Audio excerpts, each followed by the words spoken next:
Hi guys. Okay, I'm calmed down a little bit. That is super fucking stressful. This game is real good, and it's real good at like making you feel stressed out when it wants you to feel stressed out. I appreciate that. All right, let's do some questions. I'm like, this is right? Yeah, excellent. Okay. First question. Fucking trolls. Earlier you seemed to encounter some confusion wherein you stated, I don't remember what balls are for. Can you elaborate on this further? Thanks, guys. I'm pretty sure that this is a question really about making me say I don't remember what balls are for as many times as possible. But, like, really, there was... I mean, I don't know that it's that interesting a moment.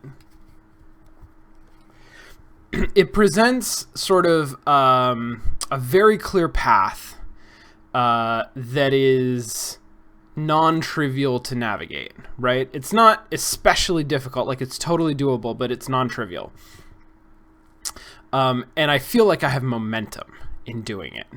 And then it puts me off like it shows me just off that path. Here's a thing that you are obviously going to need to interact with. And it's like, you know, some kind of a weird wicker ball. The ball is a really interesting design. Like, that's a tricky design. It was brought up in the chat that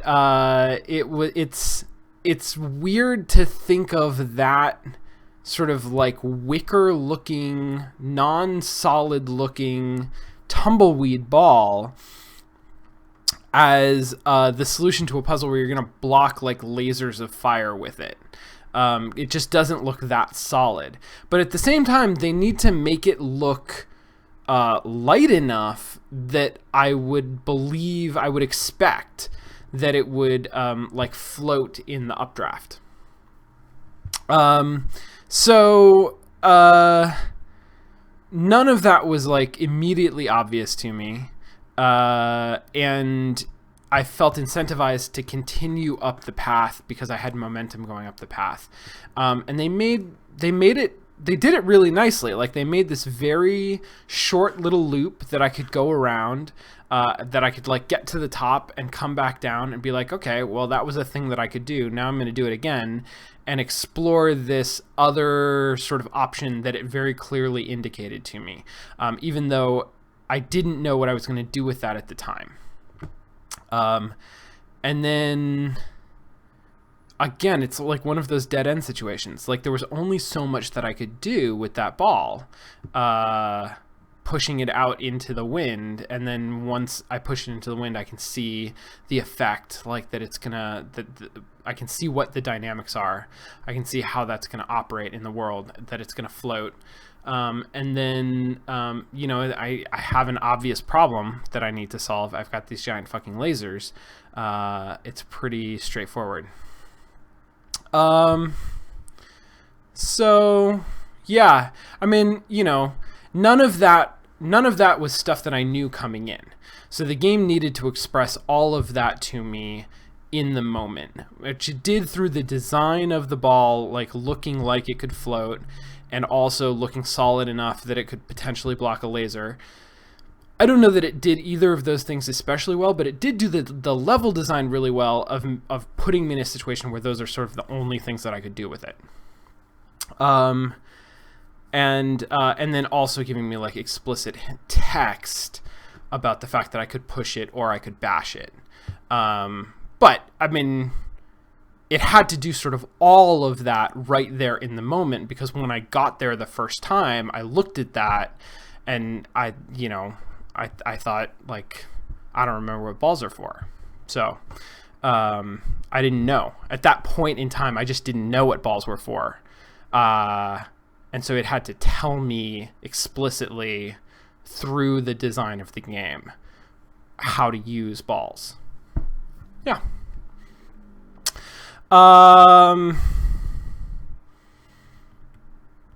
Next question. So I'm not sure how to word this, but I'd love to talk about the fact that you have to go longer without saving, and how that has an effect on the player's mentality throughout this part of the game. I assume this part of the game is sort of the fire temple, this last level boss that I'm in. Sort of like the removal of a safety blanket, if you will. Yeah, I mean, so this section of the game, this fire temple, this is the climax of the game, right? Well, I mean, probably the chase that comes after this is going to be the climax of the game. It's from a like skill standpoint, from a like just you're gonna die a lot, and you got to be in the zone, and you're gonna be jumping around, and like you got to hit all the buttons in the right way. That particular type of stress, we're approaching sort of the maximum for that. Part of how the game does that is there's lots of instant death around. There's lots of like, hey, you've built up a lot of life, good for you, doesn't matter. If you touch this ground here, if you touch these walls here, if you touch this laser beam that's chasing you across the screen, if you touch any of this stuff, like you're just going to instantly die. So that's stressful. The lack of safe like footholds, the lack of like platforms that I can just stand on and be safe on is extremely stressful, because it means that I have to be in the air all the time. It also means that I can't use a lot of my abilities effectively. And then the introduction of this like semi-hot surface, I think it's really cool, because it allows them to put in platforms. It allows them to put in places that I can jump from, but I still can't use a lot of my abilities there, and I can't save there. I can't do like a power jump from there. It's really hard to fight when I'm on that surface, and specifically, like I can't stand still. I have to move around a lot.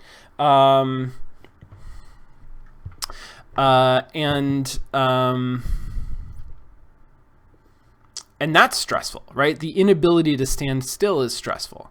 And then on top of that, all of that plays into this idea that I'm saving less. And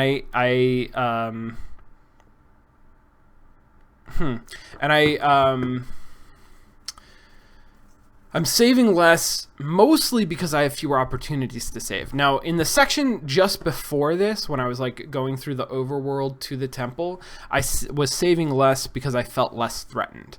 I felt like really powerful in the world, and that was cool. And I died once or twice and had to go like way back because I just hadn't saved in a while because I didn't feel threatened. And it was not a big deal because I could traverse that area really quickly. But in the fire temple, I feel threatened all the time, and I'm mostly trying to save pretty frequently. It's just there aren't a lot of opportunities to save. I don't feel like I'm passing up a lot of opportunities. I don't feel like I'm going a long time without saving because I don't want to save. I feel like I'm going a long time between saving because I can't. There's nowhere for me to save. I would love to save if I could, but part of what the game is doing to keep me stressed out is not offering me those kinds of things. I believe Ori and the Blind Forest has received some awards for its audio. You've commented a lot about the visuals, wondering what you think about the music and the sound effects and how it contributes to the game.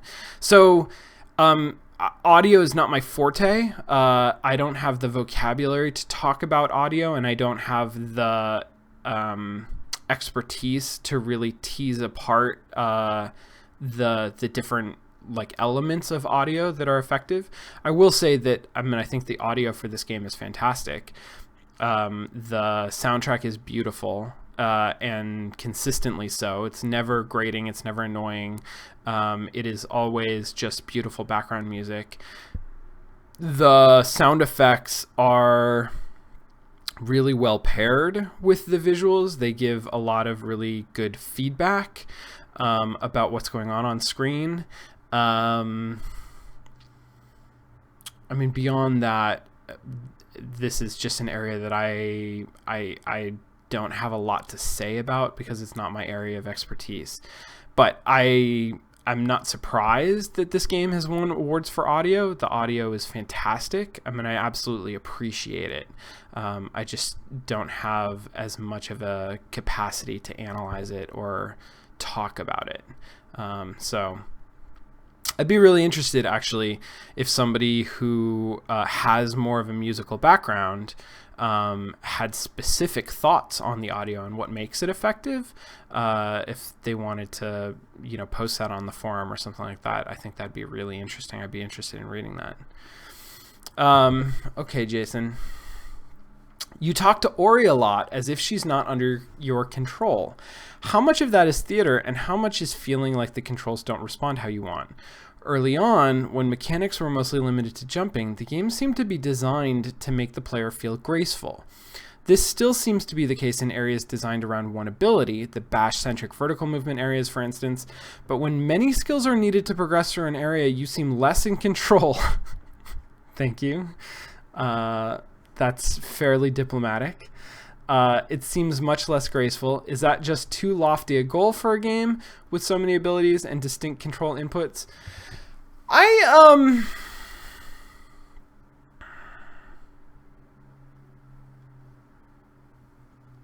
mean, I think this is totally valid. So two things. First of all, I don't know that I actually feel that much less graceful, even though I'm well aware that I'm behaving less gracefully. I'm not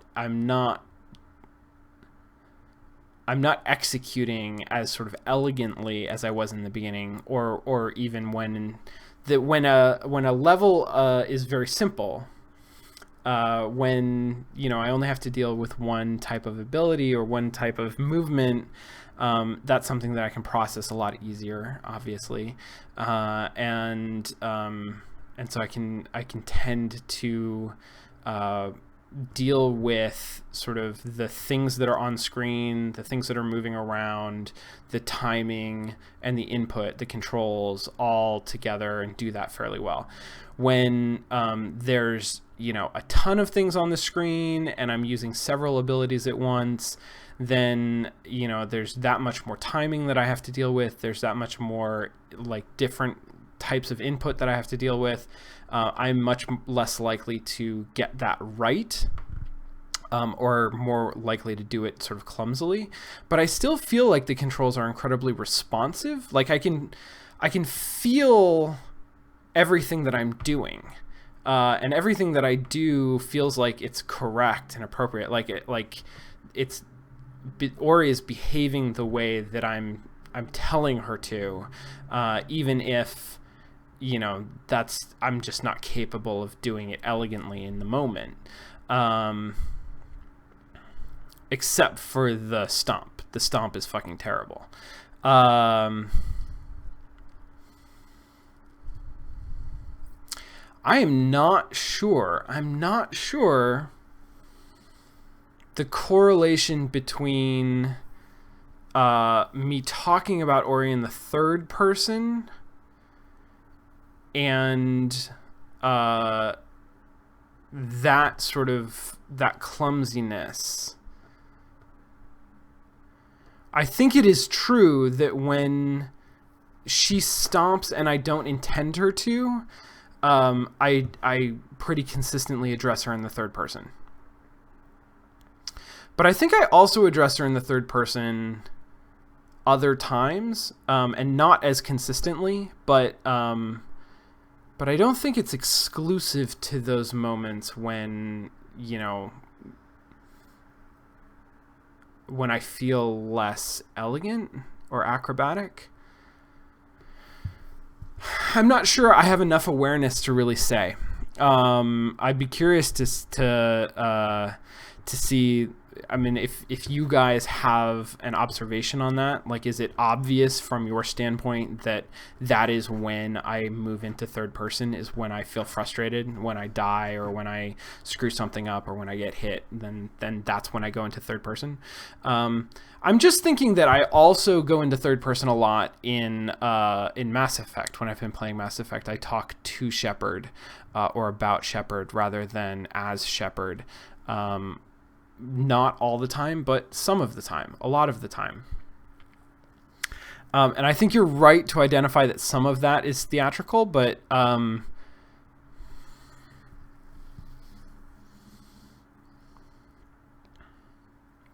some of it is the way that these games are designed.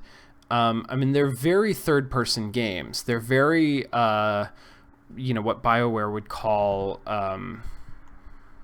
objective storytelling games, where there is a character and I am not that character, and I'm controlling that character. I'm giving that character input, but the character is not me. There's a distinction between us. There's a separation between our identities. Commander Shepard has her own identity, and it's not exactly parallel to mine. And when I tell her to do something, she will respond in a way that should be like predictable and shouldn't make me feel like I don't have agency, but it's not necessarily going to be a one-to-one. I mean, the classic example is in dialogue, right? I select phrases, and then she doesn't say that phrase. She just says something that that phrase suggests. So that creates this sense of separation of identity between me, who's choosing, who's giving her inputs, and her, the character who has her own personality, who says her own dialogue. Who the cat tried to jump into her box and almost knocked the box off of the counter, which would have been bad in terms of trying to get the cat used to staying in the box. But I think we're okay so far. And same thing with Ori. Like, because of the fact that this is a third-person, platformer, there's definitely a separation of identity between me and Ori. And a lot of the story stuff that's been going on, I think, reinforces that. And so it doesn't surprise me that I slip in and out of identification levels, that I'll slip in and out of first, second, and third person. I think that that's actually pretty common for third-person games, for how you as a player relate to the character that you're playing. I think that identification tends to be very fluid. I don't know that it's true so much of first-person games. I think it's harder to address a character that you don't see. But in third-person games, definitely, I think that every player has a sort of fluid identity with respect to the character, and it's not always obvious. I mean, it's something that it's very natural, and it comes naturally, and we don't think about it unless we are talking out loud about the game more than we normally would. And so in that sense, it's theatrical. Like, I wouldn't necessarily express these things if I wasn't on stream talking the way that I am. But at the same time, I don't think it's just like I'm for effect addressing Ori or talking about Ori. I think that I'm actually slipping in and out of levels of identification. Okay. All right, here we go.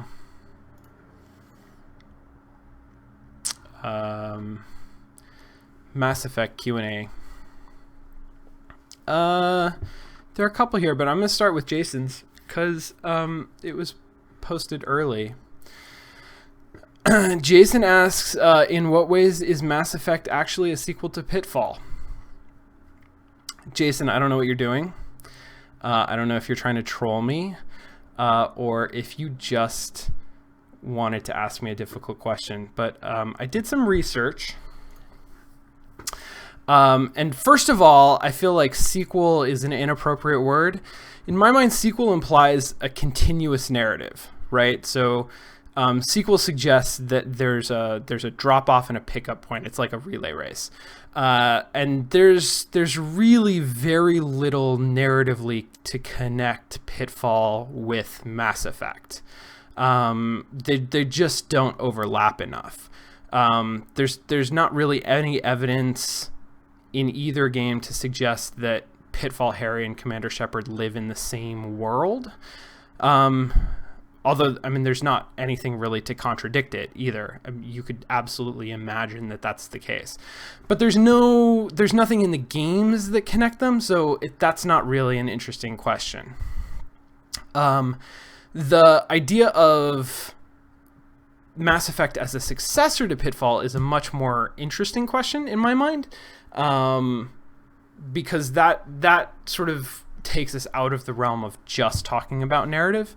So Pitfall, for people who aren't like intimately familiar with it, Pitfall is a 1982 Atari 2600 game designed by David Crane, and it's 1982, by the way, is the year that I was born in. So this was like, you know, my birth year game. I did not ever own an Atari 2600, but Pitfall is one of the, like, you know, foundational games on that platform, and that's obviously one of the foundational platforms when it comes to home consoles. We can talk about Pitfall, which is, for those of you who might not know it, it's the game where, like, you're a little dude and you run around and you jump on the vines and you swing over pits and there are alligators. You've probably at least seen those videos. So we can talk about, like, action adventure as a genre, which, you know, arguably a game like Pitfall is blending action gameplay, like Twitch-based gameplay, with a like very narrative arc, as opposed to a game like Space Invaders, say, or a lot of the arcade games that were on the 2600, that were the original games for the 2600. Space Invaders doesn't really have a powerful narrative arc. It doesn't really have characters.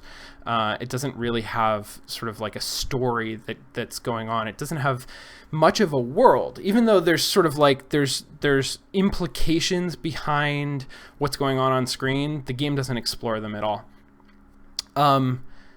Pitfall Harry is a very Indiana Jones-esque character, which actually, I don't know what the year on Indiana Jones is. I don't know how that falls. In fact, I that's a good question. But Pitfall sort of, you know, takes that Twitch gameplay, that arcade gameplay, and puts more of a like relatable narrative, gives it a character, gives it like a protagonist, who is a more relatable person who lives in this world, who's like an adventurer collecting treasure. It's, you know, very reminiscent of like Zelda games. And then Mass Effect similarly comes out of an action adventure legacy, and it comes more from the RPG side. But you look at Mass Effect as a successor to, you know, as a direct successor to Knights of the Old Republic or games like that, that are blending the sort of very narrative-based RPG format with a much more action-based, like Twitch-based format. And Knights of the Old Republic doesn't really do it. It's got this like what's that called? Real time with pause, right? Where, you know, it's RPG style battles that will play out in real time unless you pause them, and then you can pause them and sort of give everybody moves, and then they'll just queue up their moves and play them out in real time. Mass Effect goes a step further and says, like, well, this is going to be basically actually a shooter, and it's not going to be stat based entirely. It's going to be also skill based, and so you can see sort of that blending of genres of the sort of like skill-based, action-based, and the story-based RPG. That's something that Pitfall was really fundamental in. I mean, Pac-Man gets a lot of credit for being the first game with cutscenes, and then therefore sort of being the first game with a story. But I think that we can all agree that cutscenes and story are not synonymous in games, and I would argue that Pitfall has as much, if not more, of a story of a narrative weight of world building at least than Pac-Man. Pitfall was also sort of foundational as a long-form game on the home console market. So, like I said, a lot of the original 2600 games were ports of arcade games, and obviously arcade games are designed with a very specific monetization model of the games are going to be very short, and they're going to be sort of continue-based. They're trying to get you to keep feeding quarters into the machine. So a lot of the original home console games were just ports of that. There were games like Pong or Space Invaders or Pac-Man. And Pitfall is not that. Pitfall is a game that's on a 20-minute timer. And you're basically trying to collect as much treasure as you can within 20 minutes. And you can die. Like, if you screw up and you lose all of your lives, then the game will end early. But it's designed to be this 20-minute playtime, which at the time was an extraordinarily long playtime for a console game.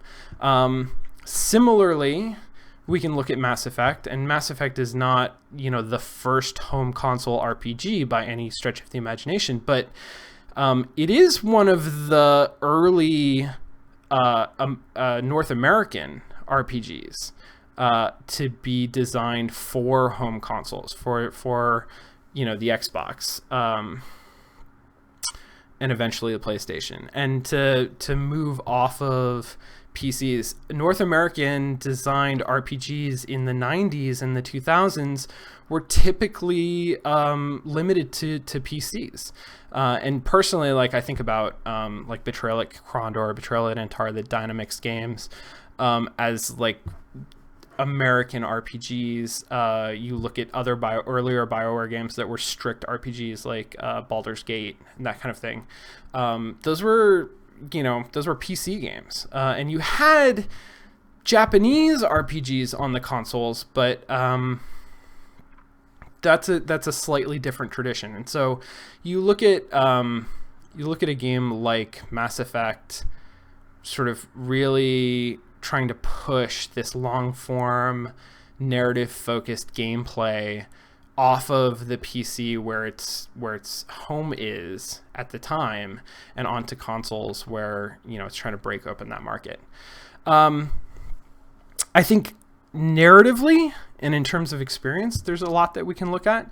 Pitfall has this interesting system of, there's two levels that you can sort of move between. You can go on top of the world, and there's lots of obstacles up there, and then occasionally you can sort of take ladders down to this lower underworld, and you move through the underworld, and there are fewer obstacles, but there are still dangers down there, but you move much faster through the world if you're in the underworld, and you're frequently rewarded for doing that by being able to move through space much quicker, which is something that you actually need to do if you're it's possible to get a perfect score in the game by collecting all of the treasures inside the 20-minute time limit, but the only way to do that is if you sort of strategically take these the lower path. And that, that moves you through space faster. So, but on the other hand, when you do that, sometimes you'll hit brick walls, and you'll have to turn back and go around and come back up. So there's this sense of two paths. There's this sense of dualism. There's a sense of that you have choices to make around whether you go over or whether you go under, how you approach obstacles. And that sometimes you're rewarded for making one choice or the other, and sometimes you're punished, and sometimes it sort of doesn't matter. We see that very clearly that kind of sense of dualism in games, that paradigm of there's an upper path that you can go or a lower path. You can go Paragon or you can go Renegade, and Mass Effect is all about both of those being valid choices and the mixing of them being a completely valid choice, in contrast to Knights of the Old Republic. So like Pitfall, it's important that you be comfortable going above and below, taking each of the two options when it's called for, when it's appropriate. And when you do it wrong, you'll get punished. That's the narrative of the game will punish you for sort of making that wrong choice, especially if you go under, especially if you go Renegade. It's most of the time going Paragon is the like low risk option. You're unlikely to be severely punished for it, but you might not get rewarded for it. Whereas if you choose to go Renegade strategically, sometimes it makes people hate you and it shuts things off. It sort of gives you dead ends, but sometimes it gives you much bigger rewards. And then I think there's potentially something interesting, like there's this implicit goal in Pitfall to collect all of the treasures because that's possible to do within the 20-minute time limit. But I feel like that's a very expert level goal of the game. Like you're not going to do that until you've reached the level where you've mastered, where you've memorized the entire game, and that's what you're sort of trying to do, is get this like complete run through. I know that personally, if I was playing a game like Pitfall, it would be a lot about just, trying to maximize my score. I know that I'm not going to get the highest score, but I'm gonna see treasures. And I'm going to have to sort of decide, because I know that I'm not going for all of them, whether an individual treasure is something that I is worth sort of like backtracking. Because sometimes you have to go like, forward and under and then go back in order to get one of those treasures. And I feel like there's something kind of related to the idea of optional side quests in that, and sort of seeing these goals and seeing them kind of on the periphery of your movement and deciding whether or not that's something that you want to pursue. And arguably, like all of Pitfall is that kind of like side quest, is a secondary goal, because there's not an explicit goal to it. You get points for getting these treasures and you lose points for like getting hit by logs. And so implicitly you're trying to do the one thing and not do the other thing. But there's not there's not an objective at the beginning that says you're trying to get, 50,000 points. You're just sort of put in this world, and it's left up to you to figure out like what the game is incentivizing you to do and how you're going to deal with that. And I feel like, obviously Mass Effect has this very strong core narrative, this thing that it wants you to do, and it's going to tell you very strongly like this is the thing that you're going to do. But the appeal of that game is that it's got a world that's full of other shit that you can do. And it's up to you to decide how you're going to engage with that. Like you can see it all around. You can choose to pass it by, or to sort of like go back and try to score those points. So that's all. I mean, like I find that kind of interesting. It's interesting to try to make connections.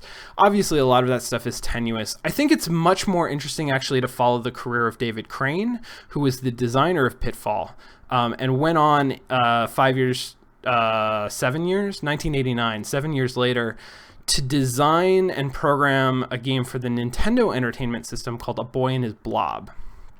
And I don't know how many people are familiar with this, but I never actually played it, but I remember getting the Nintendo Power magazine that was all about A Boy and His Blob and detailing that game and hyping it up before its release and talking about how it worked and showing like some of the levels and like hint guides of like how to get through them, and being absolutely fascinated by the idea of that game. I don't know that it did really well critically. I think that it was very difficult. Not like Battletoads are difficult, but like I recall it being hard and not being that popular. But it was a fascinating game concept. And basically the idea is that you're this little boy and you have an alien blob friend, and you go around the world and you find different types of jelly beans. And if you have jelly beans of different colors and you feed them to your blob, then the blob will turn into different shapes, and maybe even different like creatures. But I remember specifically different shapes, like a ladder. The blob will form into a ladder, and then you can use that to climb up to another level. And so it was a very like puzzle platformer kind of a game. Like you were going through these 2D side-scrolling levels. Again, I don't think they were actually side-scrolling. I think they were just like screen by screen, but 2D, platforming, and you were trying to like find the jelly beans that you needed in order to solve these spatial puzzles, by giving your blob different abilities. And a Boy and His Blob is really interesting in its connection to Mass Effect in a couple of ways. First of all, it was absolutely a foundational like friends with an alien narrative. This preceded E.T. and like that whole rash of 80s alien buddy films. A Boy and His Blob was kind of at the forefront of all of that, and really presaged that whole movement, that cultural obsession with people and alien companions. And that's really what Mass Effect is. I mean, that's a huge part of the appeal of Mass Effect, is this idea of like being buddies with aliens. It's like, especially looking at Mass Effect 2 and all of the alien romance options. I mean, we will look at the romance options with Liara, because that's the direction that we're going to go. But this sort of idea that you can get to know these different I mean, even just looking at Garrus and Rex, right? Like talking and Tali. Like we had a long conversation with Tali in the latest thing of Mass Effect, like getting to know her, developing this relationship about sort of the different cultures that we have, right? Discussing the differences between the alien physiology, the alien sociology, the alien sort of psychology, and building a foundation of friendship on those differences. And that like large tropey narrative, Boy and His Blob was absolutely one of the first. Well, it was very early on in that movement. I see sort of shades of a like proto action RPG in Boy and His Blob. It's really better categorized as a puzzle platformer, but it's about this, like you're going around and you're collecting these jelly beans that give you special abilities, and you're like fighting enemies and moving through space based on these abilities that you've collected, that you've gathered up, by sort of like going through. There's definitely like a sense of leveling up to that. Like every time you get a new jelly bean, you've kind of leveled up your abilities as a player. And at the same time, like it's not an entirely thoughtful like turn-based RPG experience. It's this like very action-oriented kind of a game. It's also the very first example of an AI companion in a video game. And Mass Effect,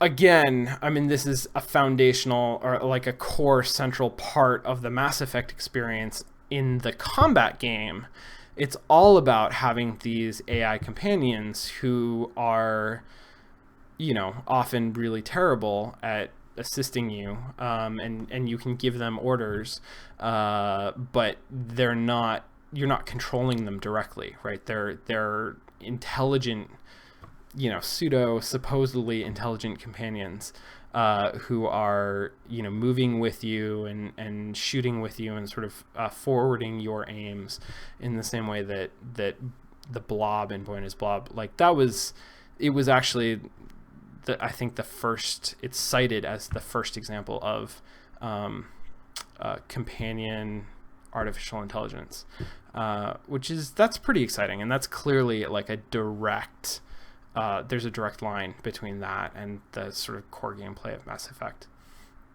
David Crane, by the way, fun fact, was also a programmer on the 1994 game Night Trap, which if you are not familiar with, you should absolutely be familiar with. It's such a fascinating, terrible, ridiculous game. It's a PC game, sort of a live action video strategy game. Honestly, people today would recognize it because it is the predecessor to Five Nights at Freddy's. You play as like a security guard in a sorority house, trying to prevent burglars who are breaking in from killing all of the beautiful half-naked women who live in the sorority. And you do that by like setting traps in different rooms, and it's all full motion video. It's all like super weird and incredibly loaded and problematic from a gender politics standpoint, from a like sexual violence standpoint. It's a bizarre, super fucking bizarre game. And it's really kind of amazing how it just disappeared for such a long time and then popped up again in the last few years as Five Nights at Freddy's, because it's like it's not exactly the same gameplay, but it's a very similar premise. So that's David Crane. All right, so those are all of my thoughts. Those are my extended thoughts on the connection between Pitfall and Mass Effect. Thank you, Jason. That was a really fun like little research binge. I hope you guys enjoyed that as much as I did. And then was there I think there was another Mass Effect question. Was it a hard one? Open questions to everyone. Okay, I'm going to leave those as open questions to everyone, and suggest that everyone go to the forum and check out the Mass Effect question thread, where there are some open questions that you are welcome to chime in on. And you can also you are also more than welcome to add questions to that. I am really looking forward to finishing Ori and the Blind Forest. I'm looking forward to playing some more Mass Effect coming up. I think I'm going to get to do some of that.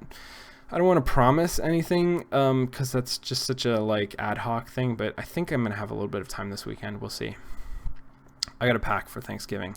Not a lot of action next week. I believe there will be a mostly walking, but then obviously I won't be doing play-by-play because I'll be out of town.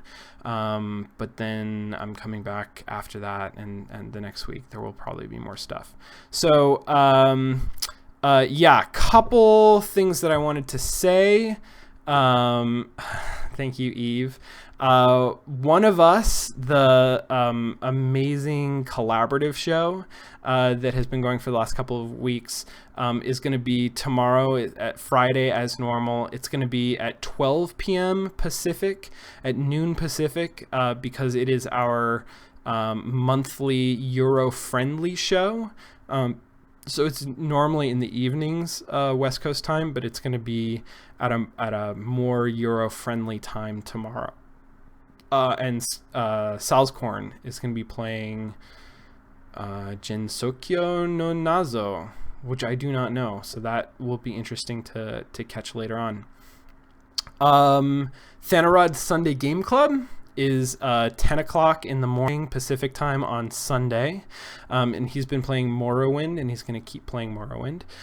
Kyla's Uncaged Fury is 7 p.m. on Sunday, and she is still playing Final Fantasy VI, which Sounds super cool. I'm going to need to check some of those VODs because I haven't seen a lot of that.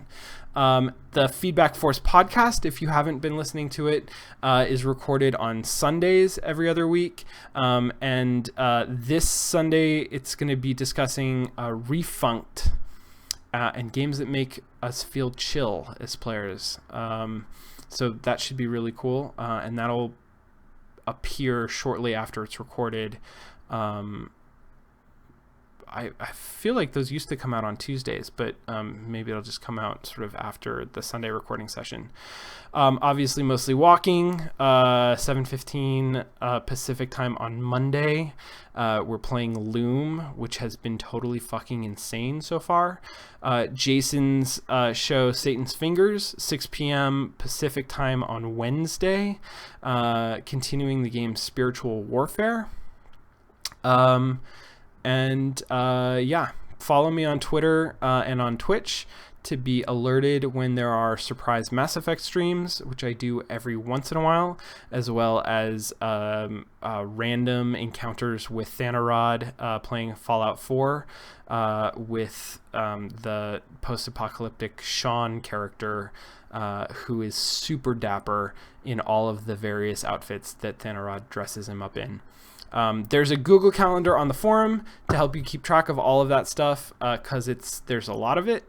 So go check out the forum, check out the calendar, join, sign up again for the forum. You'll have to sort of create a new registration for the new forum, but do that and join in the conversation. And yeah, thanks. I love that the community has so much shit going on. Like, I really, really seriously love that.